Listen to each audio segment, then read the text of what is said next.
जो third attempt में 3 digit की संख्या नहीं प्राप्त कर पाए, चुनाव के बाद उनके चेहरे की चमक देखिए, उनकी आवाज की खनक देखिए, उनके जलवे में धमक देखिए। श्री राम का विषय हमारे लिए हार जीत का विषय नहीं है। हम 2 सीटों की पार्टी थे, तब भी उतनी श्रद्धा और निष्ठा के साथ खड़े थे।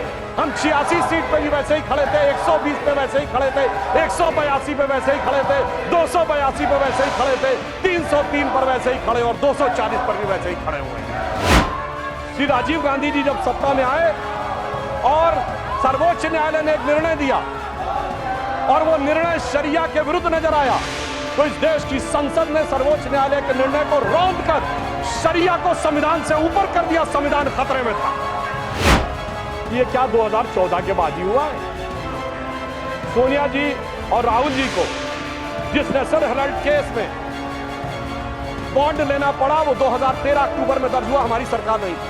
कनिमोझी जी और ए राजा जेल गए 2011 में, हमारी सरकार नहीं थी। सुरेश कलमाडी जी जेल गए 2010 में, हमारी सरकार नहीं थी। मधु कौड़ा जी सीएम झारखंड जेल गए 2008 में, हमारी सरकार नहीं थी। शिबू सोरेन 2006 में जेल गए, हमारी सरकार नहीं थी। मुलायम सिंह जी मायावती पे 2006-7 में डिस्पोजल का केस हुआ, हमारी सरकार नहीं थी। करुणानिधि 2000 में जेल गए, लालू यादव 1997 में जेल गए, जयललिता 1996 में जेल गई, झारखंड मुक्ति मोर्चा रिश्वत कांड 1994 में हुआ, राजीव गांधी पे आरोप 1987 में लगे, FIR 1990 में हुई। गिरधर गोमांग जी थे जो कांग्रेस के थे, और ऐसा प्रतीत होता है कि उनको अब वो विषय विस्मृत हो गया है, यानी उन्होंने मान लिया कि वो उड़ीसा में अब सत्ता की लड़ाई में ही नहीं है। दूसरा विषय इस चुनावों के संदर्भ में दक्षिण भारत का विषय आया था। महोदय, मैं बताना चाहता हूं कि हमारे विरोधी और विशेषकर कांग्रेस पार्टी इस विषय को बहुत उठाते थे कि दक्षिण भारत में उनका बहुत प्रभाव है। तो मैं बताना चाहता हूं, प्रधानमंत्री श्री नरेंद्र मोदी जी के नेतृत्व में हमारे गठबंधन ने और भारतीय जनता पार्टी ने दक्षिण भारत में भी कांग्रेस से अधिक वोट प्राप्त करके दिखाए। तेलंगाना में हमारे 8 सीटें ही नहीं है, हमारा मत प्रतिशत 35% है। कर्नाटक में हमारा मत प्रतिशत 45% है। केरल में हमारी 1 सीट आई है मगर 17% मत है। और सभापति महोदय, मैं आपके माध्यम से पूरे देश का ध्यान आकर्षित करना चाहता हूं कि तमिलनाडु में कांग्रेस को 10.25% वोट मिला है और भारतीय जनता पार्टी को 11.5% वोट मिला है। यानी तमिलनाडु में भी हमने पहली बार 2.5 अंक में मत प्रतिशत प्राप्त किया है और कांग्रेस से अधिक वोट प्राप्त करने में सफलता हासिल की है।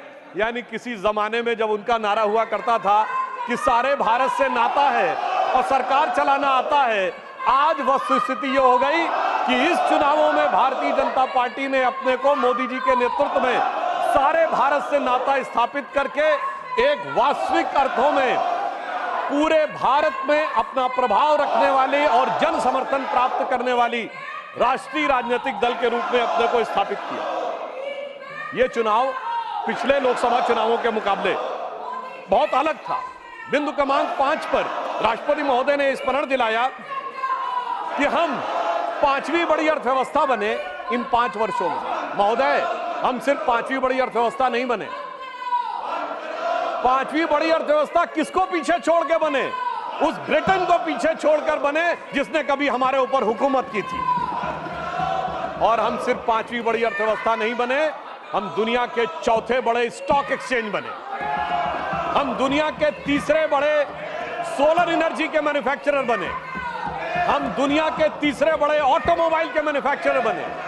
आज डोमेस्टिक सिविल एविएशन का सेक्टर भारत का दुनिया में 3रे नंबर का हो गया है। और हम 2रे नंबर के मोबाइल हैंडसेट मैन्युफैक्चर बनाने वाले देश बने। और इंफ्रास्ट्रक्चर में इन्वेस्ट करने वाले हम दुनिया के नंबर 1 के देश बने। और डिजिटल पेमेंट में हम दुनिया में नंबर 1 के देश बने। और महोदय, इतना ही नहीं हुआ, पिछली लोकसभा और इस लोकसभा के बीच में चांद के अछूते कोने दक्षिणी ध्रुव को छूने वाले हम दुनिया के पहले देश बने, जिसका राष्ट्रपति महोदया ने उल्लेख किया। निश्चित रूप से उसमें हमारे वैज्ञानिकों ने बहुत बड़ी भूमिका निभाई, परंतु प्रधानमंत्री जी का निरंतर संवर्धन, सहयोग और संबल उन्हें प्राप्त होता रहा। महत्वपूर्ण बात यह रही कि उस पॉइंट का नाम प्रधानमंत्री जी ने क्या रखा, पॉइंट शिव शक्ति। यानी हमारी स्त्री शक्ति को वो स्थान चांद की ऊंचाई तक देने का काम किया। और यहीं पर मैं बताना चाहता हूं सभापति महोदय, इसी समय देश में कुछ राजनीतिक दल ऐसे हैं जो ये कहते हैं कि हिंदू धर्म में जो शक्ति है उससे हमें लड़ना है, और दूसरी तरफ हमारा संकल्प यह है कि उस शक्ति को चांद की ऊंचाई तक ले जाकर स्थापित करना है, जो माननीय प्रधानमंत्री जी के नेतृत्व में हुआ है। महोदय, मैं एक बात और कहना चाहूंगा, चुनाव संपन्न हुए, मगर ये चुनाव एक मामले में इस देश के अद्भुत चुनाव थे। सामान्यतः चुनाव होते हैं, चुनाव परिणाम के दिन एक पार्टी के कार्यालय में मिठाई बंटती है, धूम धड़ाका होता है, दिवाली होती है, और दूसरे की जगह गलियारे खाली नजर आते हैं। मगर ये चुनाव एक ऐसे चुनाव थे महोदय जहां दोनों जगह मिठाई बंट रही थी, दोनों जगह पटाखे छूट रहे थे, भाजपा कार्यालय में भी और कांग्रेस कार्यालय में भी। ऐसा क्यों हो रहा था? हमें तो स्पष्ट बहुमत मिला, लगातार तीसरी बार सरकार बनाई, मगर वहां पर तालियां क्यों बज रही थी महोदय? मैं याद दिलाना चाहता हूं, जो थर्ड अटेम्प्ट में 3 डिजिट की संख्या नहीं प्राप्त कर पाए, चुनाव के बाद उनके चेहरे की चमक देखिए, उनकी आवाज की खनक देखिए, उनके जलवे में धमक देखिए। ऐसा लगता है कि जैसे उन्होंने बहुत बड़ी उपलब्धि हासिल कर ली हो। उसका कारण यह है महोदय कि एक बच्चा होता है जो टॉपर होता है, जिसे डिस्टिंक्शन मार्क्स मिलने थे, वो फर्स्ट डिवीजन मार्क्स पाए तो उसके चेहरे पे वो खुशी नहीं होती है, और धड़ाधड़ फेल होने वाला बच्चा ग्रेस मार्क्स पा के अगर थर्ड डिवीजन पास हो जाए तो उसके चेहरे पे बहुत खुशी होती है। मैं ये भी बताना चाहता हूं महोदय, एक जो हमारे कांग्रेस के साथियों में बहुत उत्साह और उल्लास नजर आ रहा है, तो मैं एक अपना अनुभव बताना चाहता हूं। हमारे जनरेशन के जो लोग हैं उन्हें याद होगा कि उस जमाने में जब परीक्षा का परिणाम आता था तो सिर्फ डिवीजन पता लगती थी, फर्स्ट डिवीजन एक, रोमन में सेकंड डिवीजन और थर्ड डिवीजन। एक हम लोगों के मोहल्ले में सज्जन थे, वो थर्ड डिवीजन पास हुए, एक लड़का, और एक फर्स्ट डिवीजन पास हुआ। फर्स्ट डिवीजन वाला मेरिट एक्सपेक्ट कर रहा था, तो फर्स्ट डिवीजन वाले के यहाँ खुशी नहीं थी, तो दूसरे ने पूछा, भाई तुम थर्ड डिवीजन पास हुए हो तो तुम्हारे अंदर खुशी क्यों है, इतनी खुशी क्यों है? तो जानते थर्ड डिवीजन वाले ने क्या जवाब दिया? साहब ये तो फर्स्ट डिवीजन आए ना, एक, हमारे तो 3 हैं, फर्स्ट डिवीजन विद 2 बॉडीगार्ड। तो ये हमारे सहयोगी फर्स्ट डिवीजन विद 2 बॉडीगार्ड्स का जो उल्लास मना रहे हैं, उनके लिए मैं बताना चाहता हूं कि वस्तु स्थिति यह है कि 3 साल मिलाकर 42, 44, 52 और 99 मिलाकर इनके उतने नहीं है जितने अकेले भारतीय जनता पार्टी के 240। मैं ये भी याद दिलाना चाहता हूं, 1984 के बाद से आज तक 40 साल में कभी कांग्रेस को 240 सीटें नहीं मिली हैं। पीवी नरसिम्हा राव जी के समय में 232 मिली थी, बाद में उनकी कुछ सीटें बढ़ी थी, यानी जो 40 साल में मुकाम नहीं हासिल हो पाया, उसके बावजूद उन लोगों की जिस प्रकार की उच्छृंखलता दिखाई पड़ती है, उसके लिए मैं कहना चाहता हूं इन्होंने कितनी कोशिश कर ली, मगर प्रधानमंत्री जी तीसरी बार स्पष्ट बहुमत के साथ प्रधानमंत्री बनने में सफल हुए। तो इन लोगों के लिए एक बात कहना चाहूंगा मैं, एक लाइन प्रधानमंत्री जी की तरफ से, कि दरिया का सारा नशा उतरता चला गया, वो मुझे डुबाता रहा और मैं उभरता चला गया। दरिया का सारा नशा उतरता चला गया, वो मुझे डुबाता रहा और मैं उभरता चला गया। और ये 44, 52, 99, अरे मंजिल समझ के बैठ गए जिस पे चंद लोग, मैं ऐसे कितने ही रास्तों से गुजरता चला गया। राष्ट्रपति महोदया ने बिंदु क्रमांक 3 में एक और बात स्पष्ट की कि 60 साल के बाद एक ऐसा मौका आया है जब लगातार तीसरी बार किसी प्रधानमंत्री को बहुमत प्राप्त करके जनता ने आशीर्वाद देकर सदन में भेजा हो। और जिस समय प्रधानमंत्री जी ने ये के बारे में ये विषय आया था, उस समय हमारे विपक्ष के साथी लोग बहुत ज्यादा डिस्टर्बेंस भी किए थे, उनके अंदर कुछ एक बेचैनी नजर आ रही थी। क्यों? क्योंकि मोदी जी ने लगातार 3 बार स्पष्ट बहुमत प्राप्त करके वो कार्य किया है जो पंडित जवाहरलाल नेहरू जी के रिकॉर्ड की बराबरी कर ली। और इसलिए शायद हमारे विरोधियों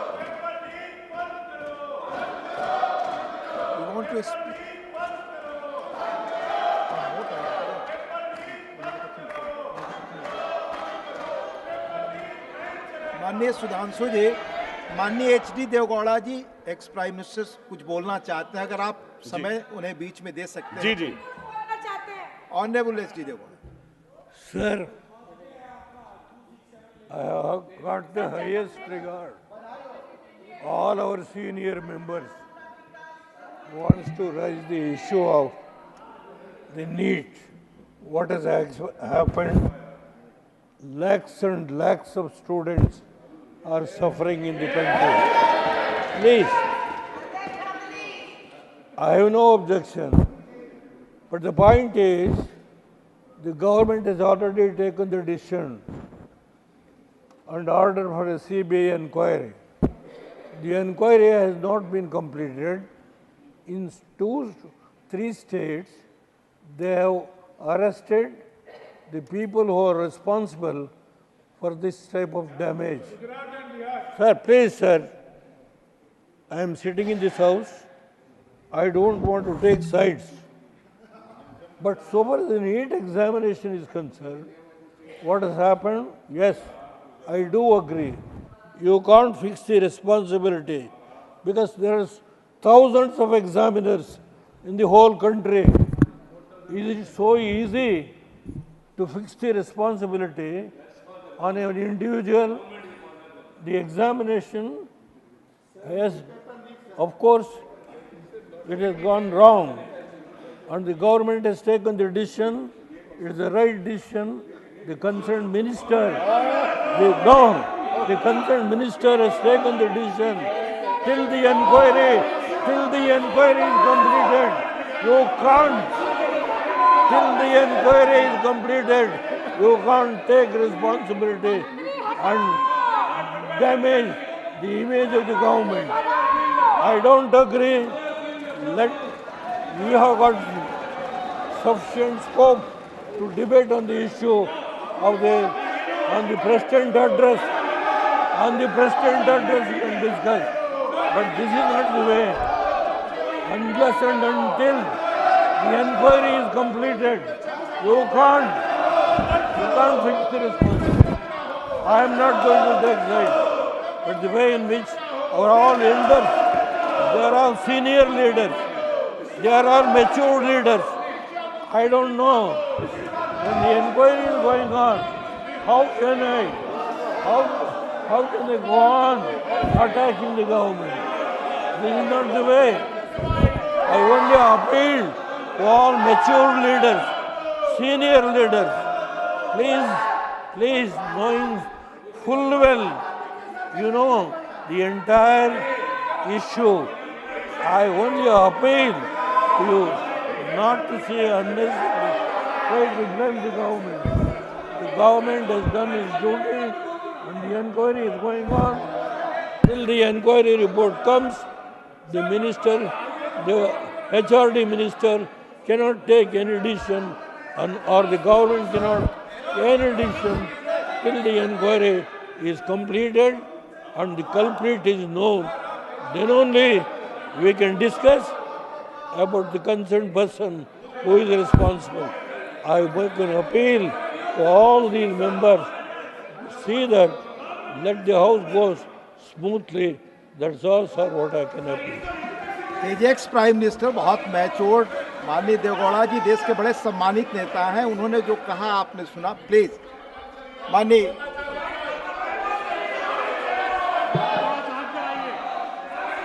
सुधांशु जी, प्लीज कंटिन्यू योर स्पीच। सभापति महोदय, अभी इस सदन के सबसे वरिष्ठ सदस्य, वयोवृद्ध नेता, पूर्व प्रधानमंत्री आदरणीय एचडी देवगौड़ा जी ने जो विचार कहे, बड़े दुख का विषय है कि 21 घंटे का समय आवंटित होने के बावजूद, सबसे वरिष्ठ सदस्य के द्वारा यह अनुरोध करने के बावजूद जिस प्रकार का आचरण दिखाया जा रहा है, इससे साफ समझ में आता है सभापति महोदय कि इनका उद्देश्य सवाल सवाल का जवाब और जवाब के सवाल में नहीं है, इनका उद्देश्य बवाल में अधिक दिखाई पड़ रहा है। इसलिए ये अपोजिशन की इस नियत को भी स्पष्ट करता है। अब मैं विषय पे आता हूं, जो मैं बता रहा था कि बिंदु क्रमांक 5 पर राष्ट्रपति महोदया ने कहा कि यह देश के इतिहास में 60 साल के बाद यह पहली बार एक घटना हुई है जब लगातार 3 बार किसी प्रधानमंत्री को स्पष्ट बहुमत प्राप्त किया हो। और जिस समय महामहिम राष्ट्रपति महोदया ने यह शब्द बोला था, हम सबको ध्यान है, सबसे अनेक विपक्षी सदस्यों ने अपनी अपनी सीट पर आवाजें करते हुए इसका प्रतिवाद किया था। संभवतः उनके मन में इस बात के लिए स्वीकार्यता नहीं हो पा रही थी कि यह कैसे हो गया कि लगातार तीसरी बार मोदी जी के नेतृत्व में भारत की जनता ने स्पष्ट जनादेश दिया और पंडित जवाहरलाल नेहरू जी का वो रिकॉर्ड जिसके ऊपर वो बहुत इतराते थे, उसकी बराबरी हो गई। मगर हमारे बहुत से विपक्षी सदस्य कहते हैं कि साहब नेहरू जी की बराबरी तो मोदी जी से नहीं हो सकती। तो सभापति महोदय, मैं आपके माध्यम से कहना चाहता हूं कि तीसरी बार मोदी जी चुन के आए हैं और ये मैं भी मानता हूं कि नेहरू जी और मोदी जी में बराबरी नहीं हो सकती, इसलिए तीसरी बार आने पे मैं सिर्फ 3 बिंदु दूंगा जिस पर हम मानते हैं कि नेहरू जी और मोदी जी की बराबरी नहीं हो सकती। नंबर 1, जब मोदी जी इस देश के प्रधानमंत्री के कैंडिडेट चुने जाने थे, सभापति महोदय, मुझे आज तक याद है 13 सितंबर 2013 शाम 6 बजे भाजपा की पार्लियामेंट्री बोर्ड की बैठक होनी थी और मोदी जी स्वयं उसके मेंबर थे, मगर उन्होंने कहा मैं उस बैठक में नहीं आऊंगा जिसमें मेरे बारे में विचार हो रहा हो। यह होता है नैतिकता के आधार के ऊपर निर्णय। और उस समय राजनाथ सिंह जी पार्टी के अध्यक्ष थे, तो मुझे यह दायित्व दिया गया था कि मैं मोदी जी को रिसीव करके अध्यक्ष के कमरे में बैठा लूं और जब बैठक समाप्त हो जाए तो सब एक साथ जाएंगे प्रेस कॉन्फ्रेंस में घोषित करने के लिए। और महोदय, पूरा पार्लियामेंट्री बोर्ड एक मत था, सारे कार्यकर्ता एक मत थे और पूरा देश एक मत था और तब प्रधानमंत्री के कैंडिडेट मोदी जी घोषित हुए। उधर पंडित जवाहरलाल नेहरू जब कैबिनेट मिशन प्लान के तहत 26 अप्रैल 1946 को कांग्रेस का नया अध्यक्ष चुना जाना था और उसके लिए कांग्रेस वर्किंग कमेटी की बैठक होनी थी और 20 अप्रैल को मौलाना आजाद को गांधी जी ने लेटर लिखा कि आप अपना नामांकन वापस ले लीजिए और मैं चाहता हूं कि नेहरू जी प्रधानमंत्री बने। परंतु इसके बावजूद उस बैठक के अंदर क्या हुआ, इसका रिकॉर्ड आचार्य कृपलानी ने अपनी किताब Gandhi his life and thought, Maulana Azad ने अपनी किताब India wins freedom, Rajmohan Gandhi ने अपनी किताब सरदार पटेल और उस समय के सबसे प्रख्यात पत्रकार दुर्गादास ने अपनी किताब India from Curzon to Nehru and thereafter में लिखा है कि 1 वोट मिला पट्टाभी रमैया को और शायद 1 या 2 वोट मिले आचार्य कृपलानी को, शेष सारे वोट मिले सरदार पटेल को और 0 वोट मिले जवाहरलाल नेहरू जी को। वाकई कैसे तुलना हो सकती है? सर्वसम्मति से प्रधानमंत्री के कैंडिडेट बनने वाले मोदी जी और 0 वोट पाकर प्रधानमंत्री के कैंडिडेट बनने वाले सरदार हमारे नेहरू जी। एक वो नेता जिसको पूरे देश ने नेता माना, एक वो नेता जिसको उसकी पार्टी में किसी ने नेता नहीं माना। इसलिए वाकई तुलना नहीं हो सकती। बल्कि मैं तो कहना चाहूंगा, आज खड़गे जी अध्यक्ष बनना था तो सोनिया गांधी जी की इच्छा थी तो सारे डेलीगेट्स ने खड़गे जी को वोट कर दिया और शशि थरूर जी ने नामांकन वापस कर लिया। उस समय गांधी जी की इच्छा के बावजूद किसी ने नेहरू जी को वोट नहीं किया, तो मैं कह सकता हूं आज खड़गे जी की स्थिति उस समय के नेहरू जी से बेहतर है। अब मैं दूसरा बिंदु कहना चाहता हूं कि इसमें वाकई प्रधानमंत्री श्री नरेंद्र मोदी जी और खड़गे जी में तुलना नहीं हो सकती।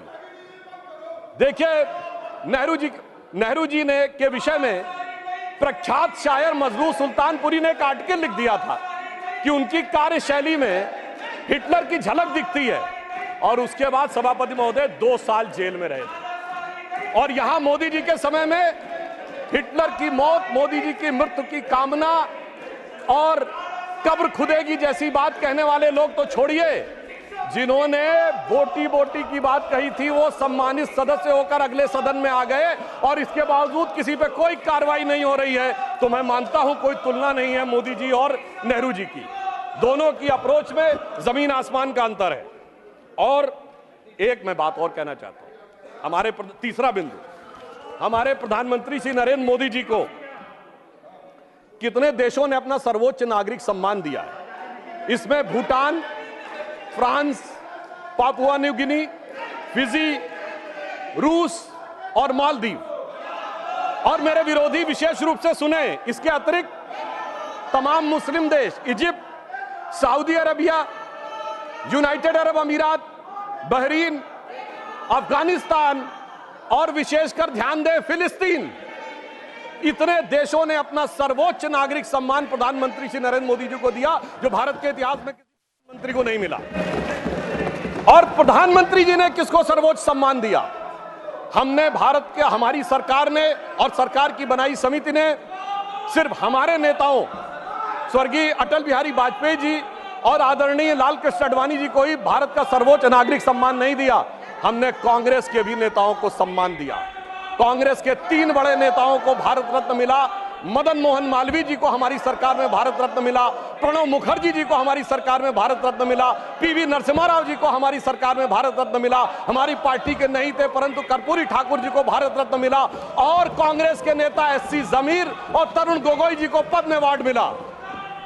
दूसरी तरफ नेहरू जी ने क्या किया? न किसी से अवार्ड मिला। अरे भाई, दूसरी पार्टी छोड़िए, अपनी पार्टी के सरदार पटेल और बाबा साहब अंबेडकर को भी नहीं दिया, उन्होंने अपनी सरकार से खुद को भारत रत्न ले लिया।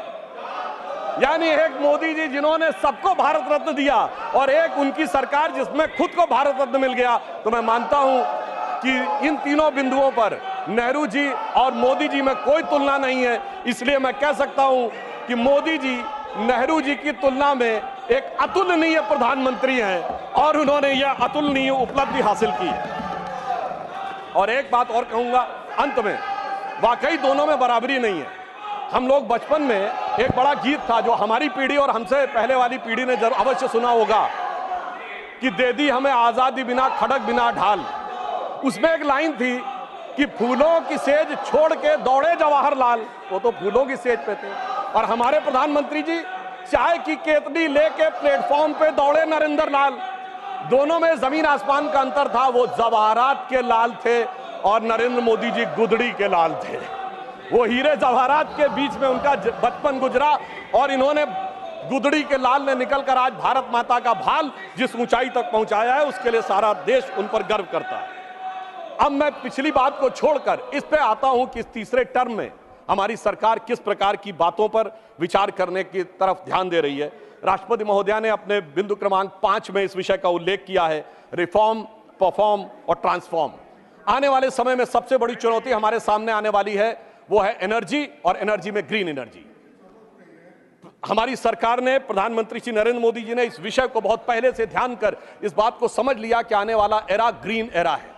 और याद करिए कि हमारी सरकार ने आने के बाद सबसे पहले क्या किया था, एलईडी बल्ब देने शुरू किए थे।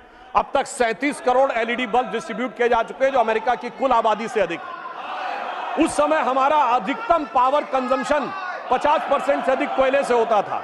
अगर हम विकसित राष्ट्र बनना चाहते थे और केवल कोयले से कंजम्पशन करते तो भारी मात्रा में कार्बन डिपोजिशन होता।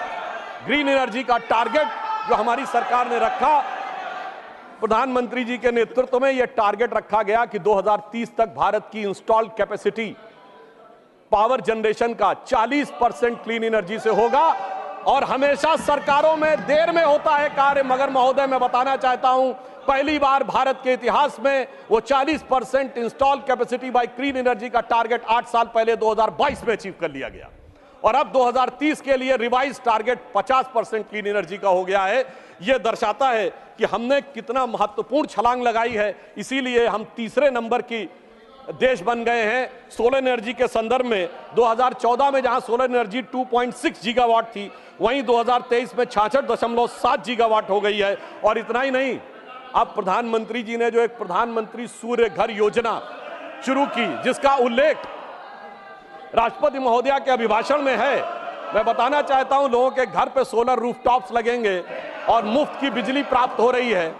और मुफ्त की बिजली के साथ साथ जो इलेक्ट्रिक स्कूटर या इलेक्ट्रिक कार चलाएंगे उनका चार्जिंग भी मुफ्त की हो जाएगी।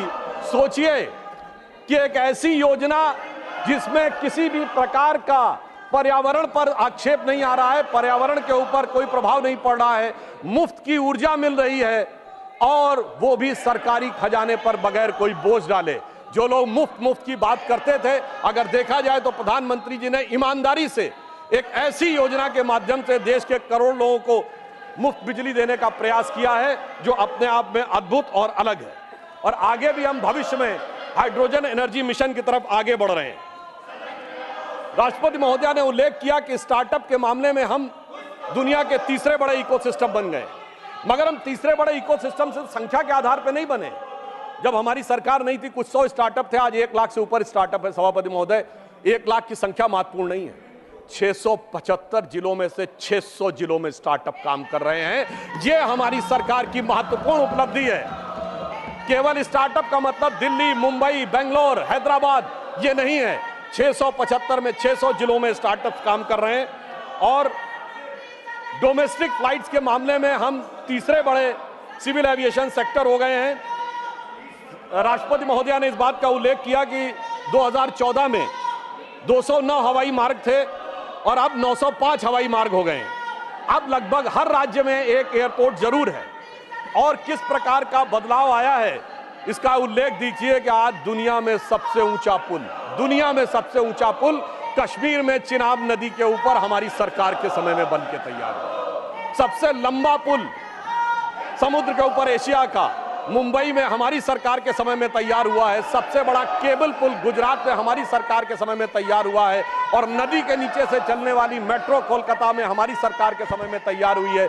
यह दर्शाता है कि विकास के नए प्रतिमानों पर किस प्रकार से इस सरकार के दौरान हम आगे बढ़े। देखिए, बड़े विषयों की तरफ तो अक्सर लोगों का ध्यान काफी जाता है, परंतु मैं एक चीज पे और ध्यान देना चाहता हूं कि मोदी जी की सरकार के समय में बहुत छोटी छोटी चीजें, उनसे देश के विकास में क्या भूमिका हो सकती है उस तरफ ध्यान दिया गया। मैं 3 छोटी चीजों पे ध्यान दिलाना चाहता हूं। शहद हम सब बहुत सामान्य रूप से यूज करते हैं। हनी, शहद का निर्यात 2014 में 445 करोड़ था और 9 सालों में बढ़कर 1623 करोड़ रुपए हो गया। किसानों, खिलौना, देखिए जब हम चाइना की बात करते तो बहुत सी बात होती थी, खिलौने हमारे यहाँ क्यों नहीं बन सकते। इन 9 सालों में हमने 1844 करोड़ रुपए के खिलौने जो हैं वो एक्सपोर्ट किए हैं। ये हमने इस छोटी सी चीज में आगे बढ़ने का प्रयास किया। और दूसरी चीज जो हमारे विरोधियों को शायद याद हो, खादी, जिसका महात्मा गांधी जी के साथ बड़ा संबंध माना जाता था, हमारी मोदी जी के प्रयासों से 2014 में जो खादी का मार्केट 31,000 करोड़ रुपए का था वो अब बढ़कर 1,35,000 करोड़ रुपए का हुआ। यानी 4 गुना अधिक खादी में हमने वृद्धि प्राप्त की है। और बड़े स्तर पर अगर हम देखें तो डिफेंस मैन्युफैक्चरिंग, जो कि हमारी सरकार आने से पहले होती नहीं थी, जिसकी वजह से हम सिर्फ हथियार खरीदते थे और अपने आप बनाने की हमारे अंदर सामर्थ्य तो थी पर सरकारों में इच्छा शक्ति नहीं थी। और अब स्थिति यह आई है कि अब 1 लाख करोड़ रुपए की डिफेंस मैन्युफैक्चरिंग इस सरकार के कार्यकाल में हो रही है। डिफेंस एक्सपोर्ट हमारा 18 गुना बढ़ा है। और सभापति महोदय, 500 हमारे डिफेंस के ऐसे प्रोडक्ट हैं जिसे सरकार ने निर्णय लिया है कि इनका इंपोर्ट बैन, यानी जो पहले विदेश से आते थे वो 500 प्रोडक्ट भारत में ही बनेंगे, इक्विपमेंट, और वो विदेश से नहीं लिए जाएंगे। और इतना ही नहीं, उत्तर प्रदेश और तमिलनाडु में 2 डिफेंस कॉरिडोर बनाए गए जिसका उल्लेख राष्ट्रपति महोदया ने किया है, जिसमें ब्रह्मोस मिसाइल बनने का उल्लेख भी उन्होंने किया है, जो भारत की पहली इंटरमीडिएट रेंज बैलिस्टिक मिसाइल है और जिसे हमने एक्सपोर्ट करने की शुरुआत की। और फिलीपींस पहला देश बना जिसने एक्सपोर्ट का ऑर्डर लिया है। सभापति महोदय, मैं उत्तर प्रदेश का रहने वाला हूं। वहां ब्रह्मोस मिसाइल का कोई पार्ट बने, कोई कंपोनेंट बने, ये अपने आप में कितने बड़े गर्व का विषय है। मुझे याद है कि हमारी सरकार, मोदी जी की सरकार आने से पहले उत्तर प्रदेश की छवि क्या बना के रखी गई थी। सिनेमा क्या बनता था उत्तर प्रदेश पे, जिला गाजियाबाद, लखनऊ सेंट्रल, तो सीरीज बनती थी मिर्जापुर, तो ओंकारा में मेरठ की गैंगवार, तो बाबर फिल्म में कानपुर की गैंगवार, तो कंपनी फिल्म में दिखाया जाता था कि जैसे कि मुंबई का सारा जो माफिया है वो पूर्वी उत्तर प्रदेश से आ रहा है। आप सोचिए, उस समय अवैध हथियारों के बनने के समाचार आते थे और अब intermediate range ballistic missile Uttar Pradesh में डिफेंस कॉरिडोर में बनने जा रही है। कितना बड़ा नजारा बदलने के बाद भी जिनकी नजरें ही ना हो उनको नजारा कैसे नजर आ सकता है, यह समझा जा सकता है। अभिभाषण के बिंदु क्रमांक 17 में राष्ट्रपति महोदया ने भारत के पब्लिक सेक्टर बैंक्स के बारे में अपना विचार व्यक्त किया है। जिसमें विशेषकर मैं सिर्फ 3 का उल्लेख करना चाहूंगा। State bank of India, life insurance corporation of India और हिंदुस्तान एरोनॉटिक्स लिमिटेड। ये तीनों इसलिए कि इनके बारे में केवल 1-1.5 साल पहले बहुत वितंडावाद मचाया गया। अपनी सीट पर जाए प्लीज, अपनी सीट पर जाए प्लीज। मात्र 1-1.5 साल पहले बहुत वितंडावाद मचाया गया कि एसबीआई डूब रहा है, एलआईसी डूब रहा है और पब्लिक सेक्टर बैंक्स नीचे जा रहे हैं। राष्ट्रपति महोदया ने बताया कि इस साल पब्लिक सेक्टर बैंक्स ने 1,40,000 करोड़ रुपए का मुनाफा कमाया है, जो आज तक कभी नहीं हुआ था। पिछले क्वार्टर में स्टेट बैंक ऑफ इंडिया का मुनाफा केवल 1 तिमाही का 21,000 करोड़ रुपए है, जो प्राइवेट और पब्लिक सेक्टर सारी कंपनियों में मिला के सबसे ज्यादा है। पहली बार एसबीआई ने रिलायंस से भी ज्यादा मुनाफा कमा के दिखाया है। एलआईसी का पिछले क्वार्टर का मुनाफा 19,000 करोड़ रुपए है, जो एलआईसी का ऑल टाइम हाई है। और मैं ये भी बताना चाहता हूं कि हिंदुस्तान एरोनॉटिक्स लिमिटेड, माननीय एलओपी कुछ बोलना चाहते please. Sir, point of order raise करने के लिए भी हम सरकार से इतना पूछना पड़ता है, तो ये बहुत ही अनडेमोक्रेटिक सिस्टम है। मैं आपसे विनती करता हूं, Priyanka Chaturvedi point of order raise की, अब आपने आदेश दिया कि सब लोग बैठे, हम बैठ गए, फिर in spite of that if they are not honouring, सब बैठे भी नहीं तो सिर्फ अपना भाषण चलाते ही रहे। कौन सुनने वाला है आपका भाषण? हम तो नहीं सुन रहे। माननीय प्लीज आप प्लीज माननीय देखिए सर, देखिए सर, आप मैंने आग्रह किया सभी लोग अपनी सीट पर जाएं। जब तक नहीं गए थे आपने कहा मैं मौका दे रहा हूं। प्लीज माननीय एलओपी को बोलने दो। पॉइंट ऑफ रेजर किए हैं, आप बैठे। पॉइंट ऑफ ऑर्डर जो भी है, जब बाहर लोग थे अपनी यू सीट पर अलाउ नहीं थे, देम, मैंने कहा allow he has to yield. हां, I will allow, he has to yield. नहीं, पॉइंट ऑफ ऑर्डर उठाना चाहती है प्रियंका जी, आप सहमत हैं? Point of order Priyanka ji, point of order आप तय करिए पॉइंट ऑफ ऑर्डर। हाँ Priyanka ji Chairman, sir, right now. Please. Sir why should he, किस नियम के तहत, कौन सा? सर मैं बिल्कुल आपको नियम भी बताऊंगी sir, and I'm also a member of parliament and I have been given this right, sir, to raise a point of order. Yes. It is unfair that I have been screaming non-stop and the members of opposition have been asking you to yield. Please, Sir, put your point of order. point number 259. Sir, point number 259. Yes. Chairman to preserve order and enforce decisions. The chairman shall preserve order and shall have all powers necessary for the purpose of enforcing his decisions. Sir, we have been protesting non-stop. We cannot hear what he is speaking. He is being allowed to speak while we are not being allowed to even raise a point of order. Isn't it your responsibility, sir, with all due respect, to ensure that even the opposition voices can be heard? Yes, I will sit down, Please allow, this is not point of order. This is not point of order. Please. आप बोले। सभापति महोदय, मेरा विचार ये था, हमारे विपक्षी दल यदि हाउस ऑर्डर में होता तो पॉइंट ऑफ ऑर्डर ज्यादा उपयुक्त नजर आता, परंतु मैं अब अपना विषय आगे रखने का प्रयास करता हूं कि स्टेट बैंक, एलआईसी ने ऑल टाइम हाई प्रॉफिट पिछले क्वार्टर में दर्ज किया है और हिंदुस्तान एरोनॉटिक्स लिमिटेड को 29,000 करोड़ रुपए का रेवेन्यू मिला है और 80,000 करोड़ रुपए का उनका ऑर्डर पाइपलाइन में है, जो एचएएल को आज तक नहीं मिला था। यह दर्शाता है कि एसबीआई, एलआईसी और एचएएल ने इस सरकार के कालखंड में सबसे ऊंचा मुकाम हासिल किया है। यह दर्शाता है कि किस प्रकार का दुष्प्रचार था और किस प्रकार का यथार्थ आज आंकड़ों के आधार पर देखने को मिलता है। मैं यह भी याद दिलाना चाहता हूं सभापति महोदय कि राष्ट्रपति महोदया ने अपने अभिभाषण में कहा कि भारत का विश्व की विकास दर में योगदान 15% होने जा रहा है। यानी इस प्रकार से भारत अब दुनिया के विकास में एक अग्रणी भूमिका निभाने जा रहा है। तो इसी संदर्भ में मैं उन्हीं की बात को पुष्ट करते हुए यह बताना चाहता हूं कि इंटरनेशनल मॉनेटरी फंड IMF की चीफ क्रिस्टीना जॉर्जिएवा ने यह स्टेटमेंट दिया है कि भारत 15% ग्रोथ में कंट्रीब्यूट करके दुनिया में ग्रोथ का इंजन बनने की भूमिका निभाने जा रहा है। एक दौर था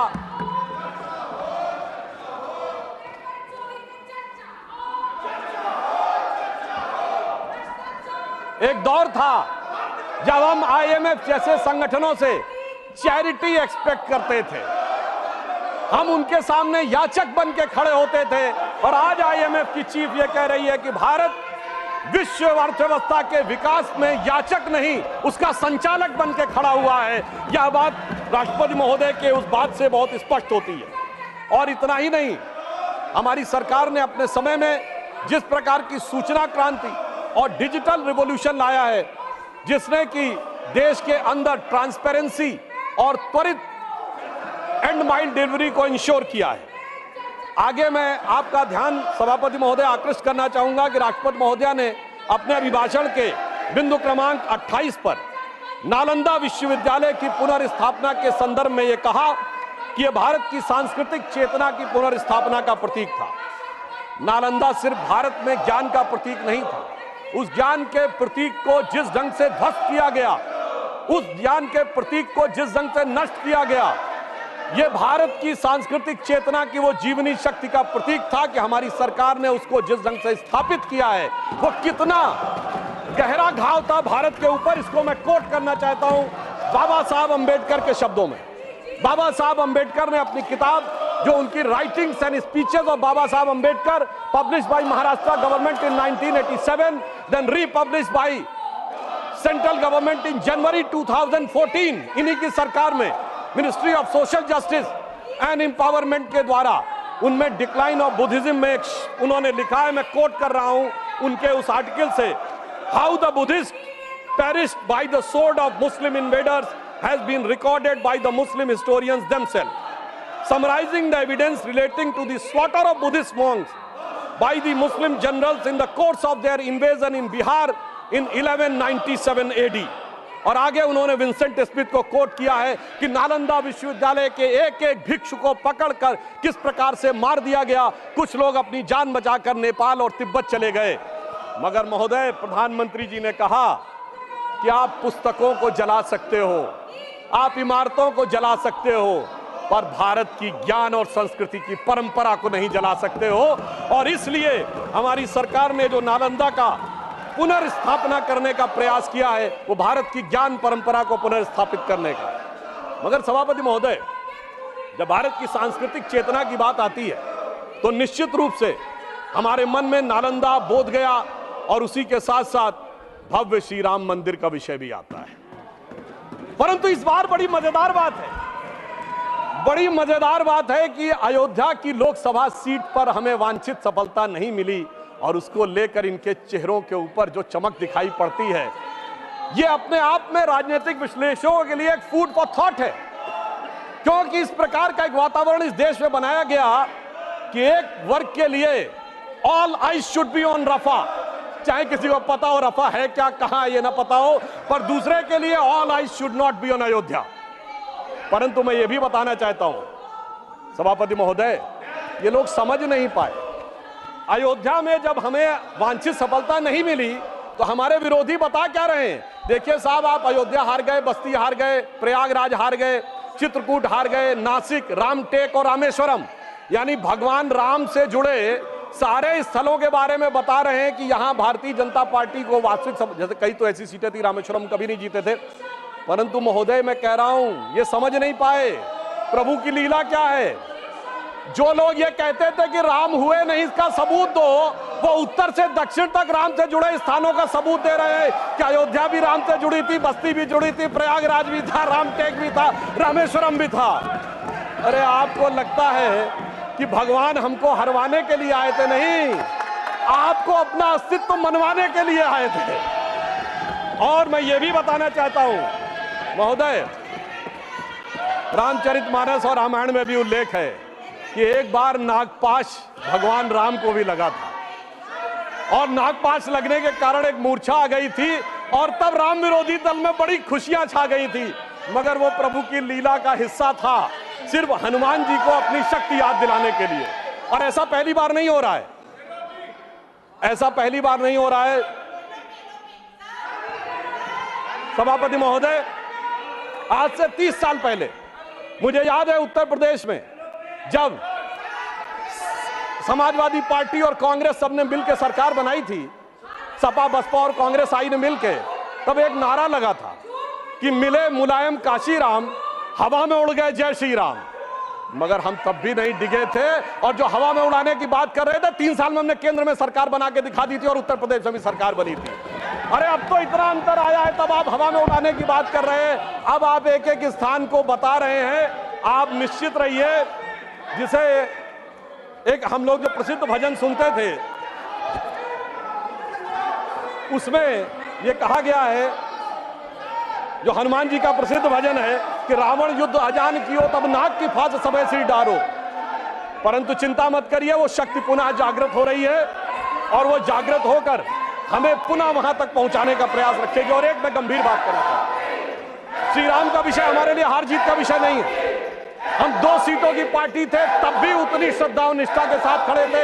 हम 86 सीट पे भी वैसे ही खड़े थे, 120 पे वैसे ही खड़े थे, 182 पे वैसे ही खड़े थे, 282 पे वैसे ही खड़े थे, 303 पर वैसे ही खड़े और 240 पर भी वैसे ही खड़े हुए हैं। आपके लिए चुनावी हार जीत का विषय होगा, हमारे लिए चुनावी हार जीत का विषय नहीं है।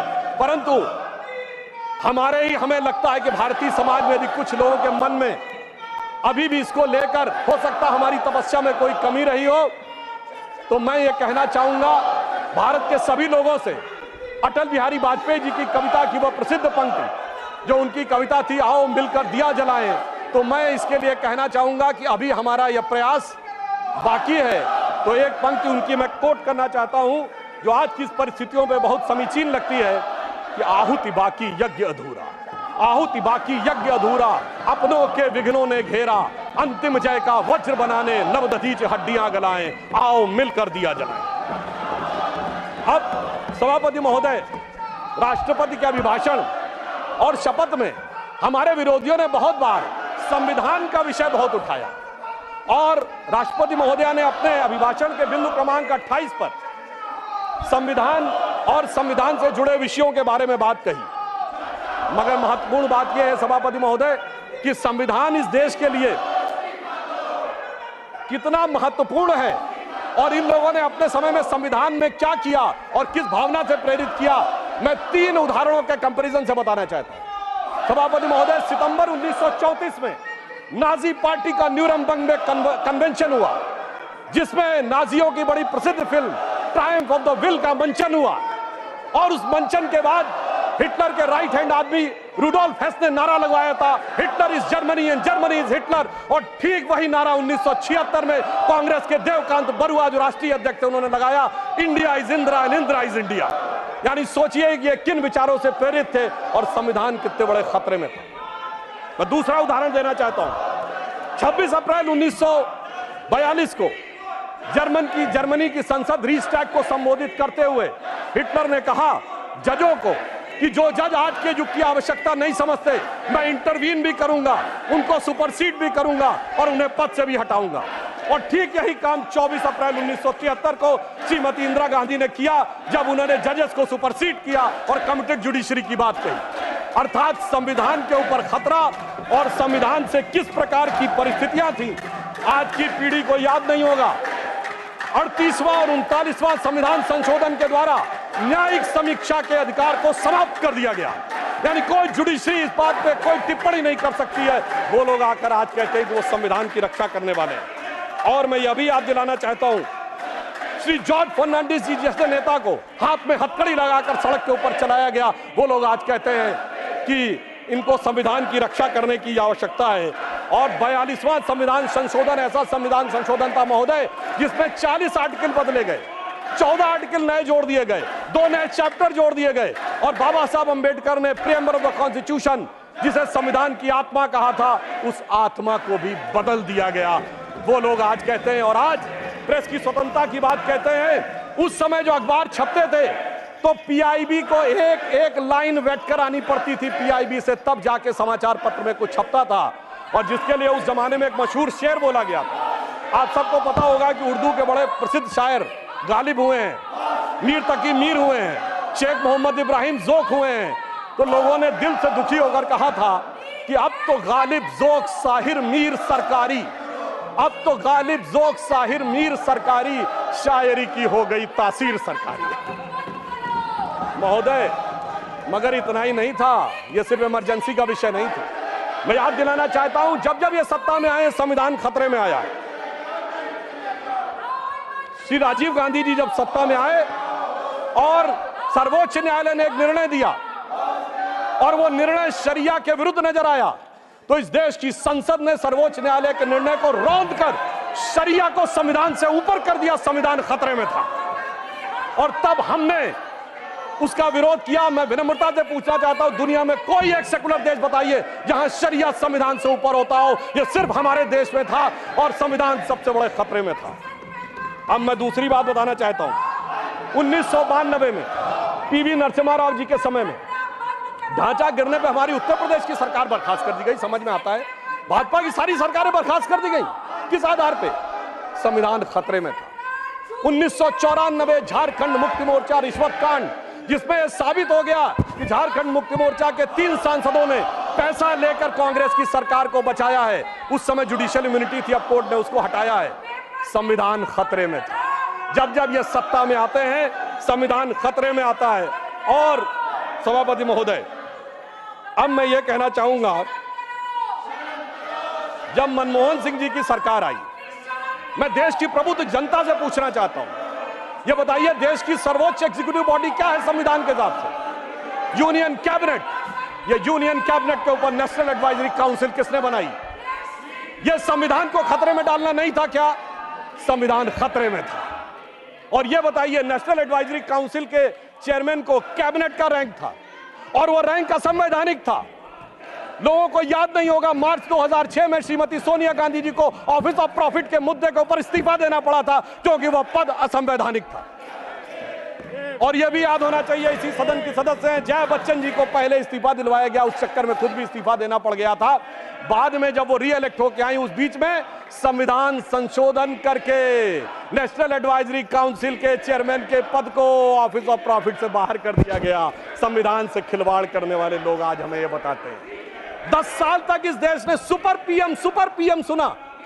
संविधान खतरे में नहीं था, संविधान खतरे में था। और जिस समय देश की highest executive body union cabinet कोई प्रस्ताव पारित करती है और उसके प्रस्ताव को कोई कहे कि मैं पब्लिकली चीर के फेंक दूंगा, यह संविधान के चिन्ह उड़ाना है, यह संविधान खतरे में था। संविधान उनके जमाने में हमेशा खतरे में रहा है और हमने हमेशा संविधान का बचाव किया है। और मैं एक घटना याद दिलाना चाहता हूं सभापति महोदय, संविधान को इतना ही खतरे में नहीं डाला है। मार्च 2006 में केरल की विधानसभा में एक स्पेशल सेशन बुलाया जाता है जिसमें सर्वसम्मत प्रस्ताव पारित होता है कि कोयंबटूर हमले के ब्लास्ट का मुख्य आरोपी अब्दुल नसीर मदनी, जो तमिलनाडु के जेल में बंद है, उसे रिहा कर दिया जाए। और 117 के 117 विधायक, सारे कांग्रेसी, सारे कम्युनिस्ट उसके पक्ष में वोट करते हैं। यानी एक आतंकवाद के आरोपी के पक्ष में विधानसभा का प्रयोग करना, यह संविधान खतरे में था। जब जब इनके हाथ में सत्ता आई है, संविधान खतरे में रहा है। और सभापति महोदय, मैं ये भी बताना चाहता हूं, ये कहानी यहीं पे नहीं रुकी। अब जब हम सत्ता में और विपक्ष में, याद करिए, इन्होंने सीए के खिलाफ प्रस्ताव पारित किया। सीए केंद्र के द्वारा पारित कानून है। क्या संसद के द्वारा पारित कानून के विरुद्ध कोई राज्य विधानसभा चुनाव कोई प्रस्ताव पारित कर सकती है? नहीं। ऐसा करना संविधान को खतरे में डालना। और इनके समय में संविधान को इन्होंने फिर खतरे में डाला। और मैं ये भी बताना चाहता हूं कि सीए नागरिकता से जुड़ा विषय था। नागरिकता केंद्र का विषय, उसका प्रदेश से कोई मतलब नहीं है। इसके बावजूद नागरिकता से जुड़े केंद्र के कानून पर प्रदेश की सरकारें इनकी प्रस्ताव पारित करें, ये संविधान खतरे में डालें। फिर भी मैं सभापति महोदय कहना चाहता हूं, 2 नेता जेल में चले गए तो इनको लगता है कि संविधान खतरे में आ गया है और इनको लगता है कि वो न्यायिक कार्रवाई के तहत नहीं गए। तो मैं अपने विरोधियों के सुलभ संज्ञान के लिए याद दिला देना चाहता हूं कि ये क्या 2014 के बाद ही हुआ है? सोनिया जी और राहुल जी को जिस नेशनल हेराल्ड केस में बॉन्ड लेना पड़ा, वो 2013 अक्टूबर में दर्ज हुआ, हमारी सरकार नहीं थी। कनिमोझी जी और ए राजा जेल गए 2011 में, हमारी सरकार नहीं थी। सुरेश कलमाडी जी जेल गए 2010 में, हमारी सरकार नहीं थी। मधु कौड़ा जी सीएम झारखंड जेल गए 2008 में, हमारी सरकार नहीं थी। शिबू सोरेन 2006 में जेल गए, हमारी सरकार नहीं थी। मुलायम सिंह जी मायावती पे 2006-7 में डिस्ट्रोयड एसेट का केस हुआ, हमारी सरकार नहीं थी। करुणानिधि 2000 में जेल गए, लालू यादव 1997 में जेल गए, जयललिता 1996 में जेल गई, झारखंड मुक्त मोर्चा रिश्वत कांड 1994 में हुआ, राजीव गांधी पे आरोप 1987 में लगे, FIR 1990 में हुई। मैं सिर्फ ये बताना चाहता हूं, 30 साल से देख रहे हैं सभापति महोदय, हम लोग छात्र जीवन से प्रौढ़ावस्था में आ गए, जेल में अंदर बाहर आने जाने का खेल देखते हुए, और अब हमसे कहते हैं कि 2014 के बाद ये है। वास्तविकता ये है कि संविधान के साथ खिलवाड़ सदैव इन्होंने किया है। इसलिए मैं इनके लिए एक लाइन कहना चाहूंगा, उसके बावजूद ये किस ढंग की भाषा और आचरण प्रयोग करते हैं, तो मैं एक लाइन कहना चाहूंगा कि लहजे में बदजुबानी और चेहरे पे नकाब लिए फिरते हैं, जिनके खुद के बही खाते बेहिसाब बिगड़े हैं, वही हमसे सारा हिसाब लिए फिरते हैं। और राष्ट्रपति महोदया ने अपने अंतिम बिंदु में यह कहा कि 2047 में भारत को विकसित राष्ट्र बनाना है, और विकसित राष्ट्र के लिए उन्होंने ये बताया कि किस प्रकार से हमारी सरकार आगे बढ़ रही है। मैं एक उदाहरण देना चाहता हूं कि डिजिटल रिवॉल्यूशन एक ऐसा रिवॉल्यूशन था, भारत जिसके बारे में कहा जाता था यहां साक्षरता और समझ का दर कम है, तो ये देश कैसे अडॉप्ट होगा। मोदी जी ने आने के बाद जो डिजिटल रिवॉल्यूशन लाया है, आज दुनिया में होने वाले डिजिटल ट्रांजैक्शन का 46% भारत में होता है। 46%, जो हमारे बाद आने वाले 4 देशों में मिलाकर भी कम है।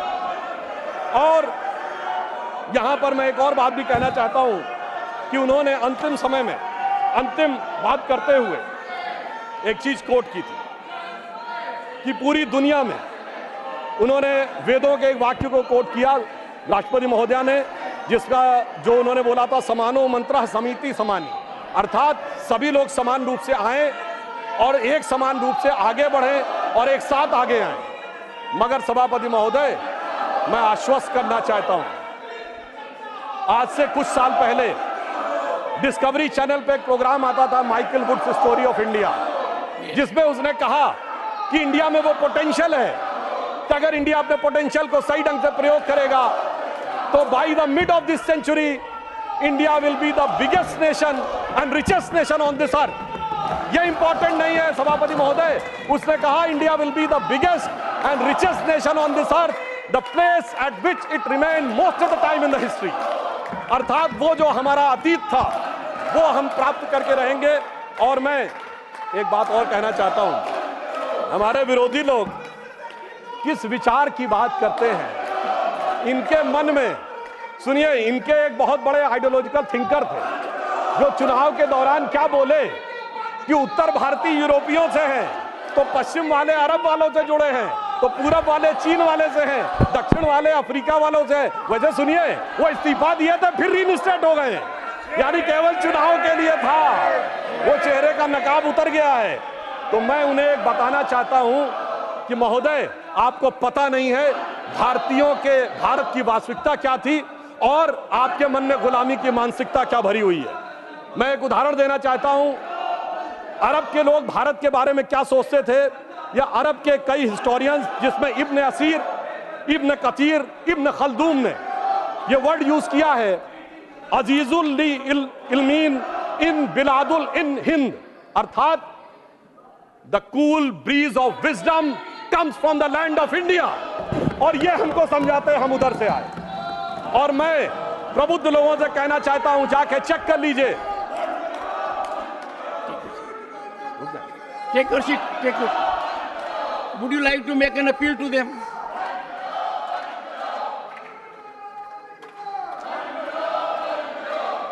सभापति जी, मैं सदन के नेता के रूप में मुझे पहली बार बोलने का सौभाग्य मिला है।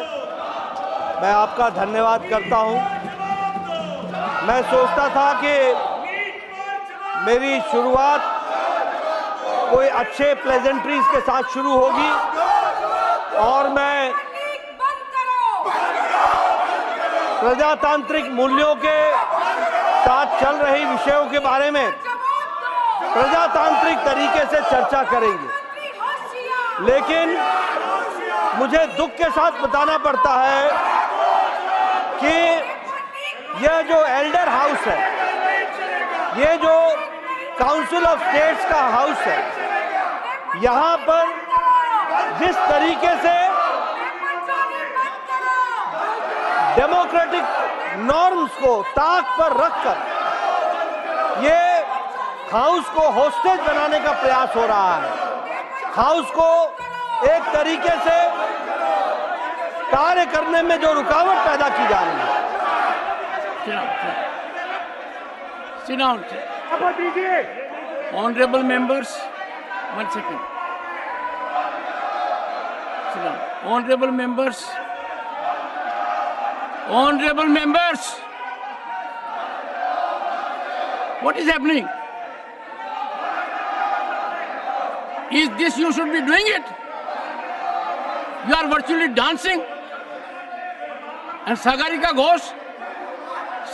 Ghosh, you write column every week.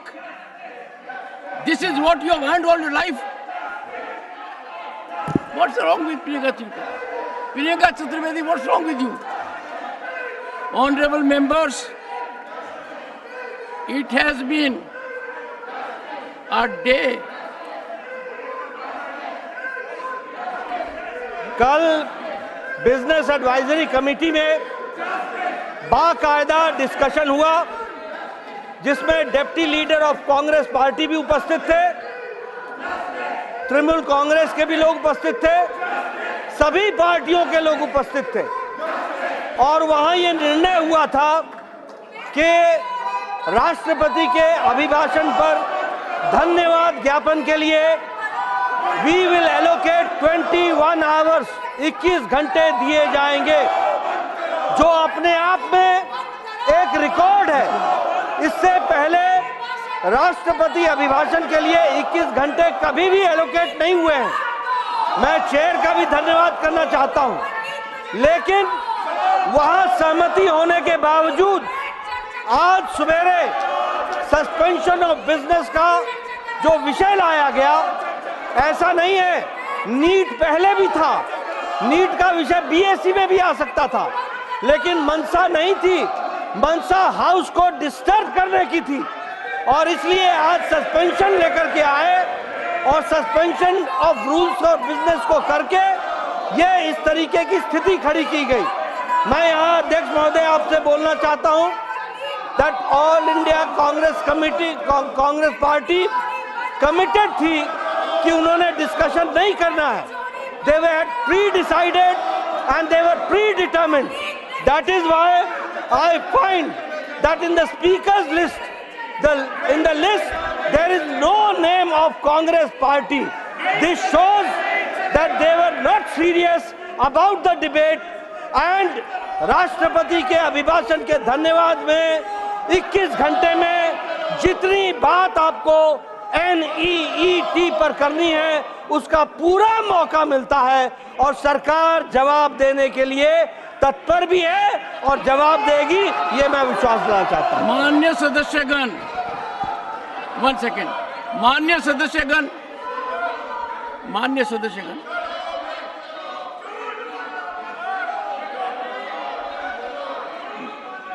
सदस्यगण, आज का दिन भारतीय संसद के इतिहास में इतना दागी हो गया है कि प्रतिपक्ष के नेता स्वयं वेल में आए हैं। ऐसा कभी नहीं हुआ है। मैं पीड़ित हूं, मैं अचंभित हूं। भारतीय संसदीय परंपरा इतनी गिर जाएगी कि प्रतिपक्ष के नेता वेल में आएंगे, डिप्टी लीडर वेल में आएंगे। The house stands adjourned to 2 p.m.